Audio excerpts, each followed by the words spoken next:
Hola a todos y a todas, muy buenas noches. Les saluda con afecto la doctora Jenny Judith Bernal Arellano, su tutora en línea de la presente asignatura Economía Internacional, Finanzas Internacionales.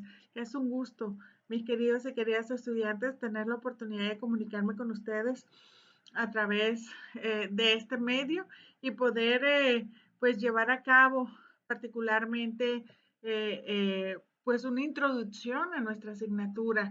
Estamos ya a mitad prácticamente de la misma y me encanta advertir que han hecho un buen avance. Espero que quienes han tenido desafortunadamente eh, no han tenido la oportunidad de estar al día con las actividades, pronto se pongan al día. Yo estoy en la mejor disposición, de verdad, mis queridos y queridas estudiantes, de acompañarlos y de esperarles, por supuesto. No, lo importante, mis queridos estudiantes, es que no me tiren la toalla.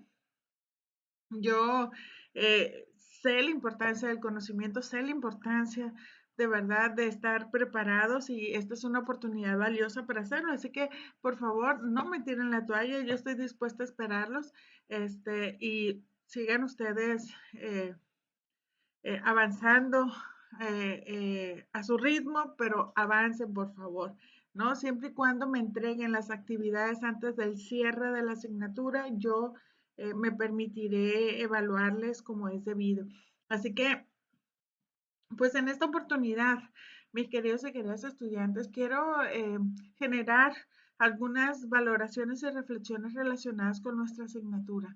Esta asignatura es una asignatura muy importante en los días que corren. Es de una importancia tal que debo decirles sin temor a equivocarme, gran parte en los últimos siglos de la conformación de los estados-nación, de la conformación de la comunidad internacional, de las grandes organizaciones internacionales, tiene que ver necesariamente con la economía, tiene que ver con las finanzas internacionales, tiene que ver con el comercio internacional.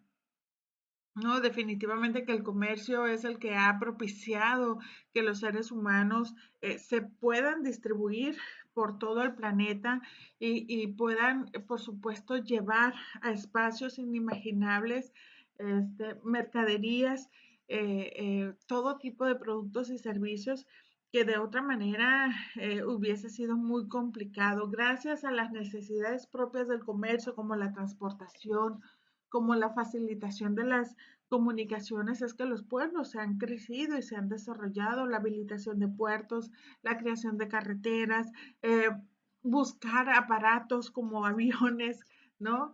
Que si lo pensamos en la historia de la línea del tiempo, fue ayer que se crearon prácticamente todos estos medios de transporte aéreos, ¿no? Es increíble, ¿no? La mejora continua mm, de todos estos procesos que implica precisamente el comercio y sobre todo el comercio internacional, ¿no? El comercio internacional ha sido un parteaguas en la historia de la vida de la humanidad y ha traído cosas muy positivas para el hombre, ha impulsado la ciencia y la tecnología, sí, pero también la avaricia, la codicia, ha generado otros aspectos no tan positivos, ¿no? Y y debo decirles que el derecho se ha encargado particularmente pues de regular muchos aspectos vinculados con la economía internacional, con las finanzas internacionales, con la doble tributación, ¿no? Con los vínculos que pueden generar los comerciantes, las personas ante el ejercicio de ciertos vínculos que generan jurídicos con otras personas de otros territorios, ¿no? Es muy interesante identificar cómo la globalización, que no es un proceso nuevo, pero sí que ha tenido un gran impulso en los últimos años. La globalización es un fenómeno en el que no solamente estamos compartiendo finalmente bienes y servicios, sino también estamos compartiendo personas, ¿no? Hoy día podemos encontrar mexicanos en el punto más remoto del planeta, ¿no? Gracias a estas facilidades que tenemos en las comunicaciones, ¿no? Y gracias a esta apertura también en la información de esos espacios donde se requieren ciertas necesidades o ciertos servicios que se pueden proporcionar, ¿no? Esta asignatura, mis queridos y queridas estudiantes, nos abre todo un panorama muy, muy interesante al que vamos a abordar sin duda alguna para efecto de generar pues un conocimiento más concreto, más específico en relación con los temas que nos atañen. Muy bien, pues empecemos tratando de dar una definición, mis queridos y queridas estudiantes, en relación con el derecho internacional tributario.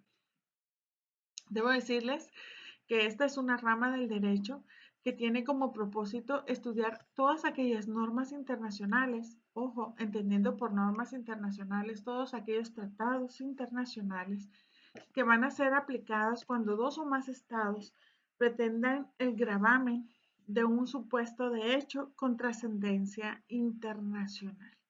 Es una rama del derecho, reitero, que tiene como propósito, como objeto, como finalidad estudiar las normas internacionales en que van a ser aplicables, que van a ser aplicables cuando dos o más estados pretenden el gravamen de un supuesto de hecho con trascendencia internacional.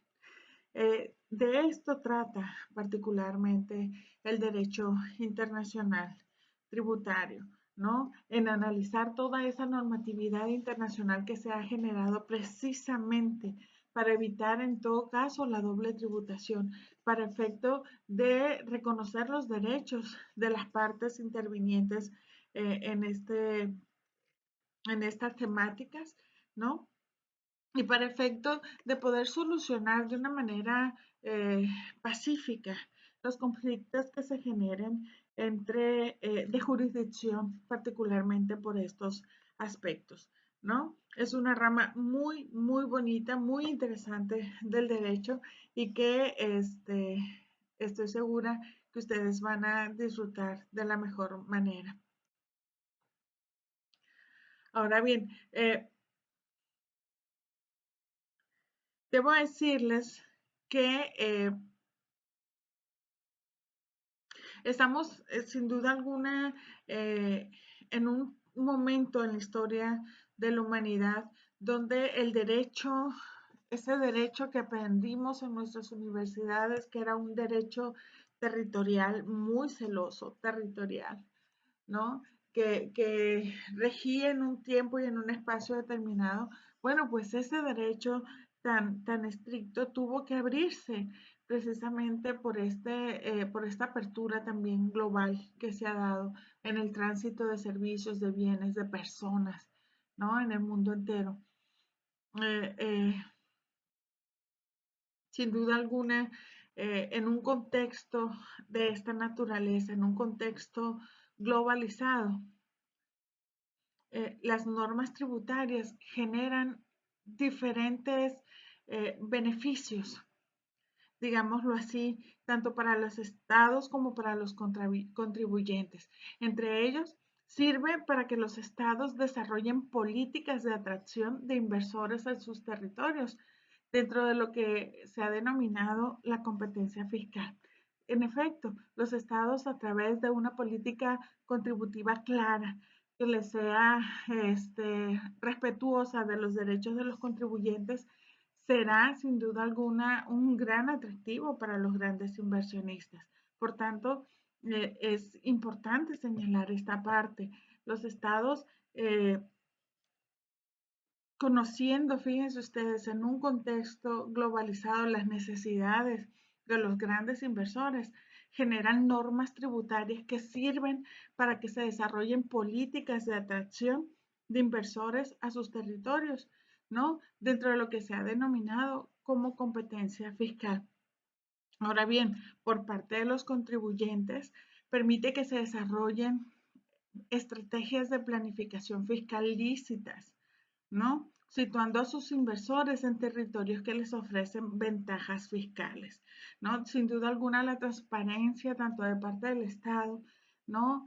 Los estados, corrijo, de parte de los estados hacia los contribuyentes permitirá que los contribuyentes puedan optar por decisiones eh, mejor fundamentadas en relación con estos aspectos, ¿no?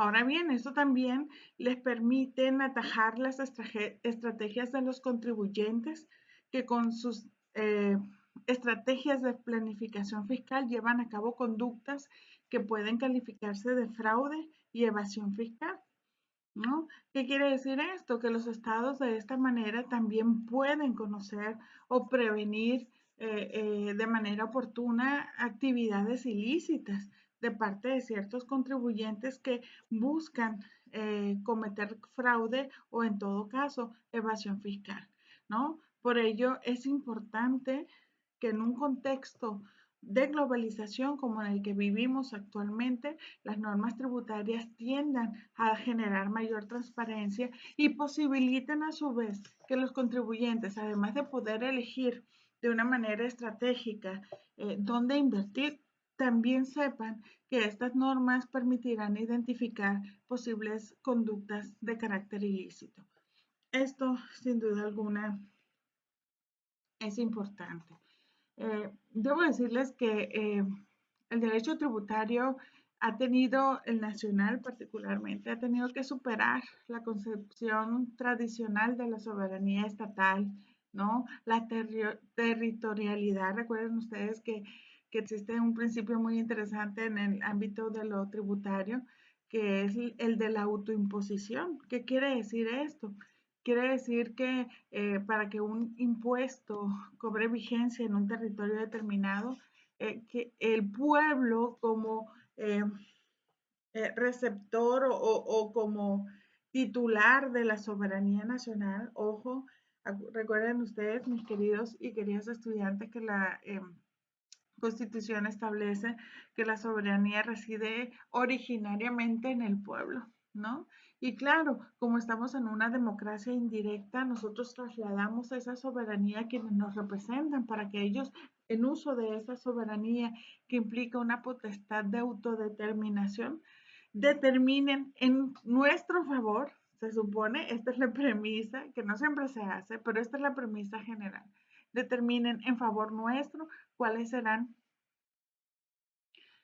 esos impuestos, esas cargas contributivas que tiene el ciudadano que pagar al Estado a efecto de que éste pueda estructurarse, funcionar y tener la operatividad de vida, ¿no? Entonces, definitivamente la concepción tradicional de la soberanía estatal, de la territorialidad, ¿no? De las cargas contributivas, que inciden precisamente en este principio que les comento, pues ha tenido que superarse de una manera interesante. Hoy día, eh, particularmente por el tema de la globalización económica, pues ha tenido que voltearse a mirar hacia aquellos aspectos que le dan vida a las relaciones internacionales, ¿no? Tanto en el ámbito de lo privado como en el ámbito de lo público, que no son otra cosa más que los tratados internacionales, ¿no?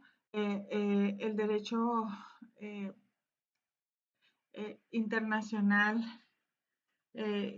ha tenido un aporte muy importante en esta área del derecho, ¿no?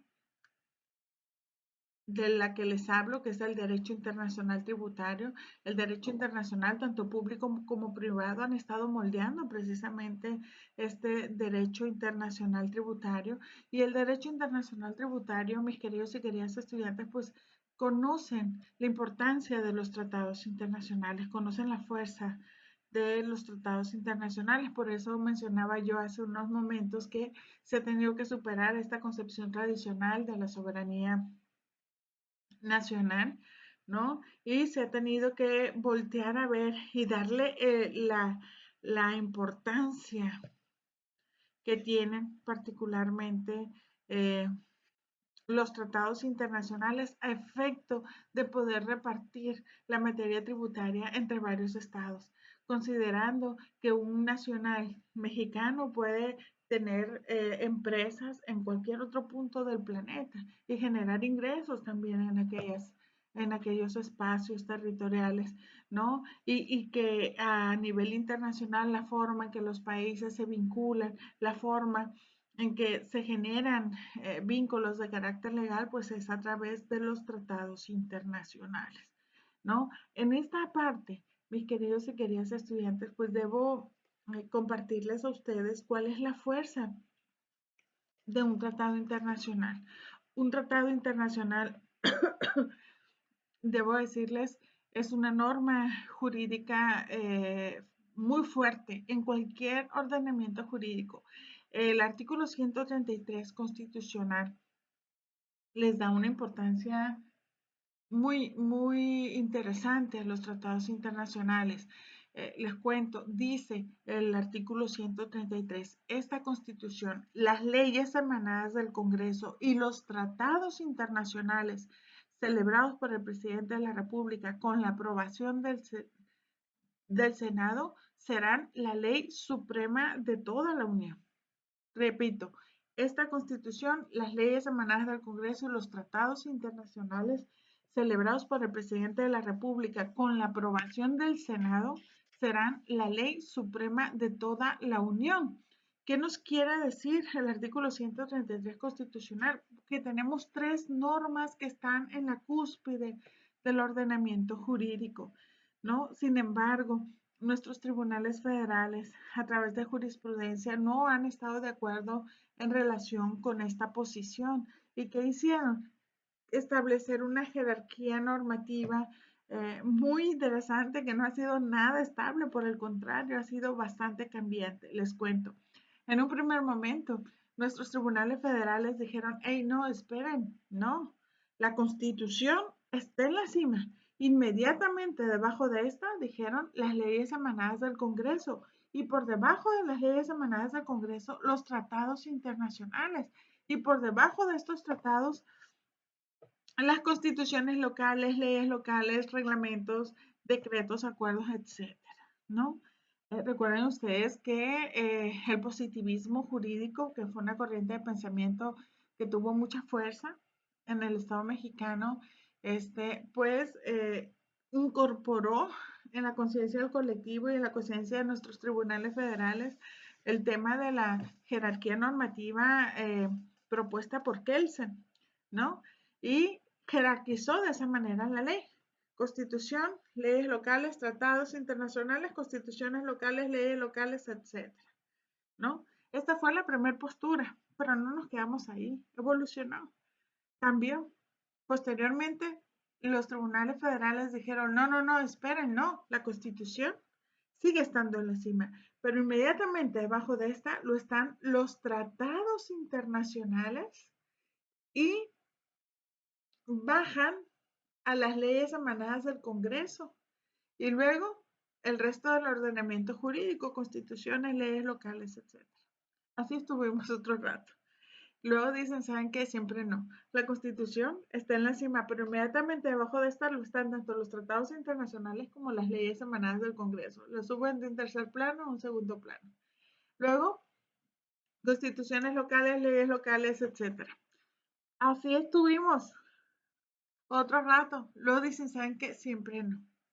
La Constitución está en la cima. Inmediatamente abajo de esta lo están los tratados internacionales y las leyes generales. Y por debajo las leyes federales.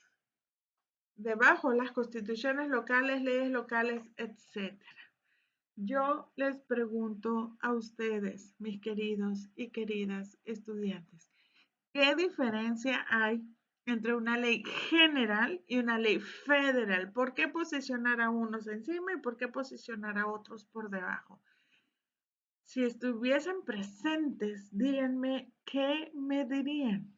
Piénsenlo un momento. ¿Qué diferencia hay entre una ley general y una ley local?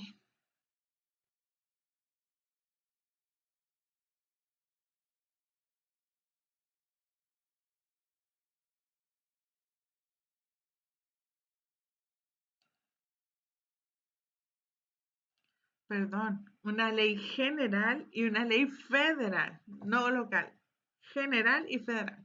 Bueno, pues les cuento. Una ley general, mis queridos y queridas estudiantes, es una ley que vincula tanto autoridades federales, estatales como municipales. Regulan facultades concurrentes, así se les denomina por la doctrina, facultades concurrentes, ¿no? Es decir, facultades donde concurren los tres poderes, ¿no? Tienen competencia los tres poderes, en tanto que las leyes federales solamente vinculan autoridades federales, no a las estatales, no a las municipales. Así que hay que tener claro este aspecto porque es importante. Por supuesto, ustedes entenderán que tiene mayor peso una ley general que una ley federal, ¿no? Muy bien. Y luego de todo esto, mis queridas estudiantes, viene la reforma constitucional en materia de derechos humanos, la reforma del 10 de junio del 2011. ¿Y saben qué pasa? Que en temas de derechos humanos, esta jerarquía se cayó al piso. Esta jerarquía no importa en temas de derechos humanos, ¿no? Si yo tengo que reconocerle, más que reconocerle, que si tengo una diversidad de normas que voy a aplicar a un caso en concreto, debo optar por entre todas ellas aquella que más proteja el derecho o la que menos lo restrinja, sin importar si se trata de la constitución, de un tratado, de una ley general, de una ley federal, de una ley local, de una constitución local. No importa, yo voy a elegir aquella norma aplicable al caso en concreto que más proteja el derecho o la que menos lo restrinja, ¿no? Por tanto, la jerarquía, ojo, en temas de derechos humanos se cae, se derrumba completamente. ¿Se dan cuenta? ¿No? Fíjense, en nuestro país siempre hemos tenido un aspecto muy celoso en el tema de la soberanía, ¿no? Y sobre todo en el tema de la jerarquía normativa. Hemos puesto siempre a los tratados internacionales por debajo de la Constitución, ¿no? Hemos invisibilizado su importancia y los hemos puesto siempre por debajo de la Constitución. Hoy día, en temas de derechos humanos, el artículo primero constitucional dice que tienen la misma importancia los derechos reconocidos en la Constitución que los derechos reconocidos en tratados internacionales. Es decir, que forman un bloque de constitucionalidad, tienen el mismo peso. Sin embargo, fíjense que si nos remontamos a la Convención de Viena sobre Derecho de los Tratados, encontramos que esta norma internacional reconoce la importancia, la seria importancia de los tratados internacionales. Particularmente si leemos el artículo 27 de dicha convención, dice de una manera clara, dice, establece que eh, ningún país parte, escuchen bien, ningún país parte de un tratado internacional podrá alegar disposiciones de derecho interno para efecto de incumplir con un tratado internacional. Escucharon, muchachos, escucharon lo que les estoy diciendo. Ningún país parte de un tratado internacional podrá alegar disposiciones de derecho interno para efecto de incumplir un tratado internacional. ¿Qué nos está diciendo el artículo 27 constitucional? Pues nos está diciendo que si el país ya firmó el tratado, luego no puede venir a decir, oye, yo no puedo cumplir con ese tratado internacional porque mi norma interna dice tal cosa o la constitución dice tal cosa. No, no es viable. A menos, ojo, que aplicando el principio pro persona sea más protectora del derecho la norma. Si ustedes leen los tratados internacionales de cualquier naturaleza, la gran mayoría establece el reconocimiento al principio pro persona. Dice palabras más o menos que los derechos contemplados en el presente tratado no son limitativos y que podrán ampliarse de acuerdo con los derechos reconocidos en las normas nacionales. Es decir, que si la norma nacional amplía o es más protectora del derecho que incluso el tratado internacional, es viable, dable aplicar la norma nacional.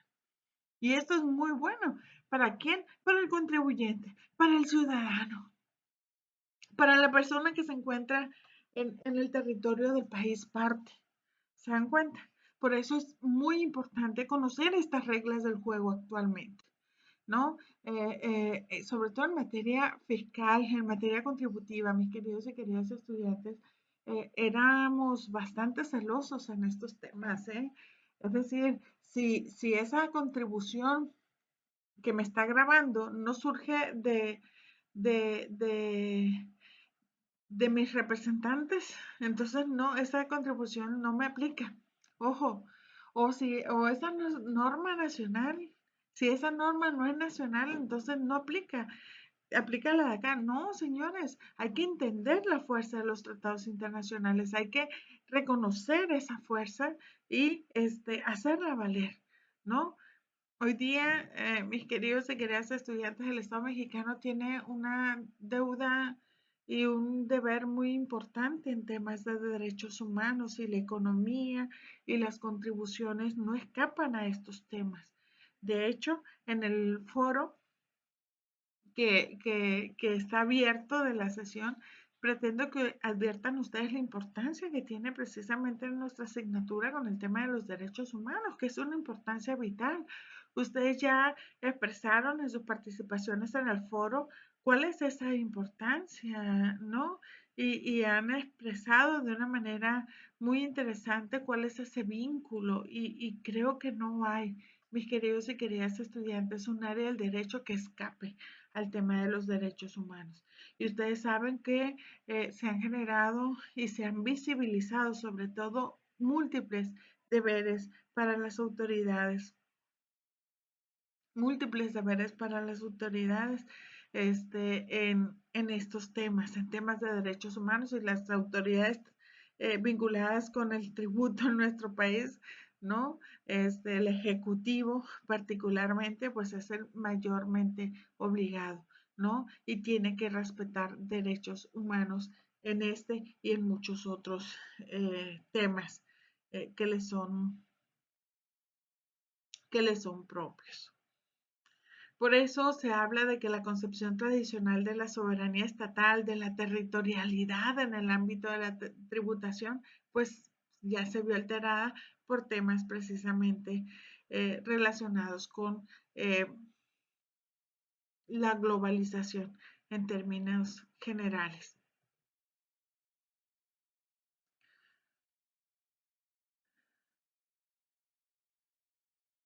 Debo decirles, por tanto, que las fuentes del derecho tributario internacional lo son, por supuesto, los principios internacionales vinculados con estos aspectos. La costumbre internacional lo ha sido también, y por supuesto todos los tratados internacionales generados en esta materia, tanto por parte de la Organización de las Naciones Unidas como la OCDE, ¿no? A través de sus modelos de convenio, ¿no? Los convenios para evitar la doble imposición internacional, ¿no? Todas estas son normas, y por supuesto las resoluciones de los tribunales arbitrales en la materia también son normas de derecho tributario, son fuentes, disculpen, de derecho tributario internacional.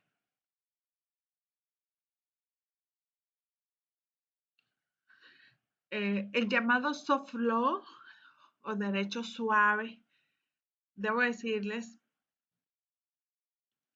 pues son normas de derecho internacional tributario que, aunque no tienen efectos vinculantes con los estados en cuestión, generan modelos de actuación y vínculos para efecto de facilitar estos procesos entre los estados partes, ¿no? Eh,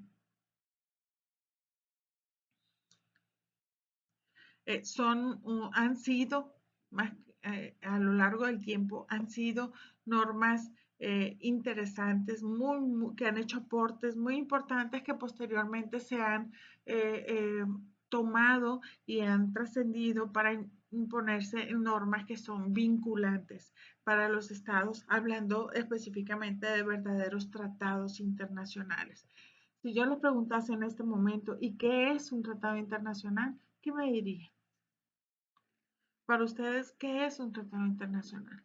Pues un tratado internacional, mis queridos y queridas estudiantes, no es otra cosa más que un contrato internacional, ¿no? Un pacto entre sujetos de derecho internacional que convienen generar derechos y obligaciones a través de dicho acuerdo de voluntades. Yo les recuerdo, mis queridos y queridas estudiantes, que para generar tratados internacionales los estados deben de contar con un elemento eh, básico previo, que es la soberanía nacional.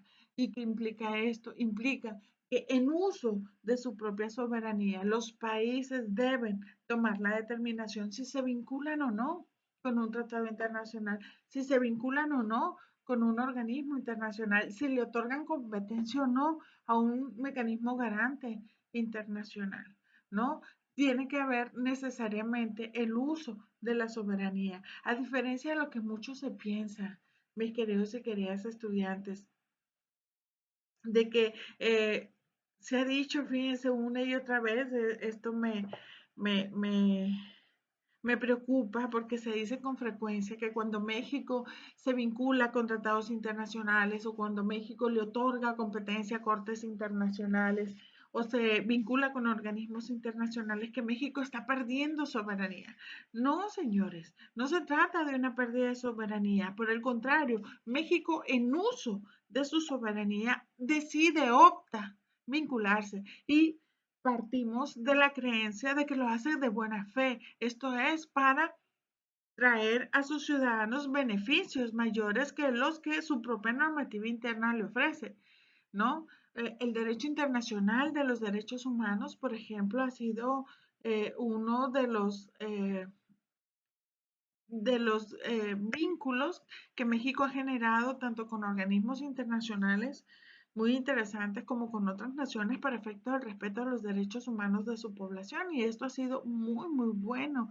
Si queremos hablar de economía internacional, de finanzas internacionales, sin duda alguna, pues necesitamos un país donde se tome en cuenta que la importancia de la economía es un factor necesarísimo para efecto de que los pueblos puedan disfrutar de un desarrollo y de una calidad de vida digna, ¿no? Por tanto, los estados en cada una de las naciones tienen, y particularmente sus gobiernos, tienen el deber de generar todo cuanto esté en sus manos a efecto de generar espacios donde la economía pueda alcanzar cada vez niveles de bienestar en general, ¿no? Esto se dice fácil, pero no es fácil, ¿no? Por supuesto, necesita que el Estado planee, necesita que el Estado se organice, no, necesitamos que el Estado a través de sus instituciones hagan lo que sea necesario, por supuesto, sin violentar derechos humanos, para efecto de que la economía crezca, ¿no? Y esto tiene que ser planificado, tiene que ser con orden y tiene que ser, por supuesto, efectivo. Si no se hace así, pues el Estado está incumpliendo con un gran deber que la Constitución le impone, ¿no? El gobierno es el rector, fíjense ustedes, particularmente el Ejecutivo, es el rector de la economía nacional, ¿no? Es a quien le corresponde planear el desarrollo de la nación anualmente. Eh, eh, hay una proyección de desarrollo en el país, hay planes nacionales de desarrollo que deben de generarse de una manera interdisciplinaria, ¿no? Estos planes nacionales de desarrollo deben estar eh, formados por cuadros de investigadores, cuadros de académicos, cuadros de gente que se la vive en el ámbito de la economía, que sabe cuáles son las necesidades del país y sabe también cuáles son las potencialidades del país, ¿no? El presidente de la República es el gran director de la orquesta.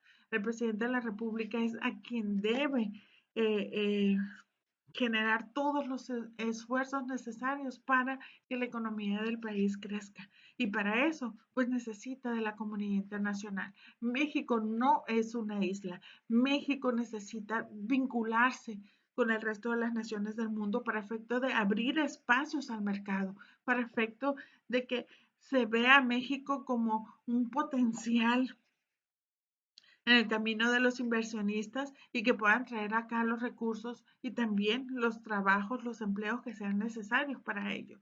Y para ello, el Estado mexicano debe de generar normativa interna, sobre todo que busque evitar la doble tributación, ¿no? Estos son aspectos muy interesantes que ustedes han estado analizando a lo largo de la asignatura en los recursos que se les han proporcionado y que estoy segura podrán analizar de una manera bastante amplia, generando sin duda alguna eh,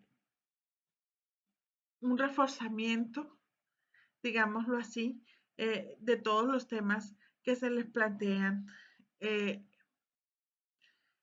a lo largo de la asignatura. Es la intención, ¿no? Recordemos que la doble imposición, mis queridos y queridas estudiantes, implica, fíjense ustedes, tres aspectos o tres casos diferenciados. Primero, cuando los dos estados contratantes, fíjense ustedes, graben a una misma persona, dos estados graben a una misma persona por su renta y patrimonios totales, ¿no? Esto es cuando se produce una situación que pueda clasificarse de doble residencia. Dos, cuando una persona residente en un estado contratante obtenga rentas o posea elementos del patrimonio en el otro estado contratante, ¿no? Y los dos estados graben estas rentas o patrimonio. Por supuesto, fíjense ustedes, aquí también hay doble imposición, sobre todo de carácter jurídico, ¿no? El primer caso que les mencioné y ¿no? El primero, cuando dos estados contratantes graban a una misma persona por su renta y patrimonio totales, esto es, cuando se produce una situación que pueda calificarse como de doble residencia, aquí estamos en una doble imposición de carácter jurídico. También en este segundo caso que les mencioné, cuando una persona residente en un estado contratante obtenga rentas o posea elementos del patrimonio del otro estado, aquí también hay una doble imposición jurídica cuando se da la doble tributación. Y cuando los dos estados contratantes graben a una misma persona no residente, ojo, no residente ni en uno ni en otro de los estados contratantes, ¿no? Pero por las rentas provenientes o por el patrimonio que posea en un estado contratante, ¿no?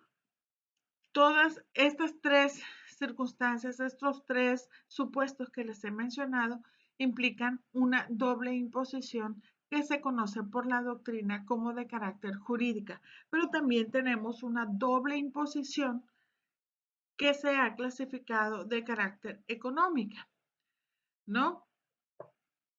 Esta puede producirse tanto a nivel nacional, ojo, tanto a nivel nacional como a nivel internacional, ¿no? Y es definida como aquella que surge cuando dos personas diferentes puedan ser grabadas por la misma renta o el mismo patrimonio. Ojo, por la misma renta o el mismo patrimonio. Así que en este caso, mis queridos y queridas estudiantes, estamos ante una doble imposición de carácter económico, ¿no?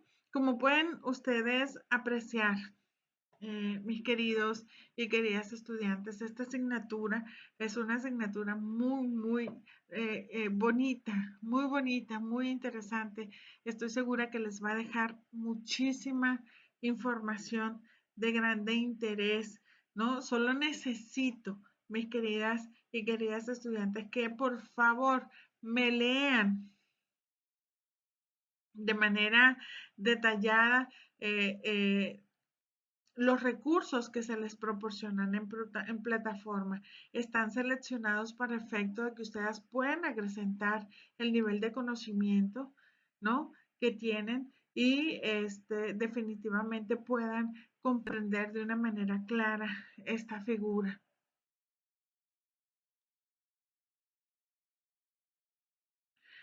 Los tratados internacionales, es dable recordarles, tienen una importancia vital para efecto de evitar la doble imposición internacional. Es el mecanismo que utilizan los estados partes, así como los organismos internacionales, para efecto de coadyuvar en este sentido y evitar injusticia en contra de los contribuyentes y que esto a su vez genere un mal rato, digámosle así, al Estado porque será visualizado como un Estado injusto que genera doble imposición internacional, ¿no? Entonces, todas estas partes vamos a seguir analizándolas, todos estos aspectos tan relevantes vinculados precisamente con la economía internacional van a seguir siendo parte de nuestro análisis a lo largo de estas semanas de aprendizaje. Debo decirles, mis queridos y queridas estudiantes, que es para mí un gusto tener la oportunidad de estar con ustedes, de dirigirme a ustedes a través de este medio y reiterarles pues mi gusto, mi alegría de ser yo quien los acompañe en esta asignatura eh, que ha resultado de lo más interesante. Reitero, mi nombre es Jenny Judith Bernal Arellano, estoy para servirles y sigo con ustedes eh, a lo largo de la asignatura. Cordial abrazo y nos vemos pronto.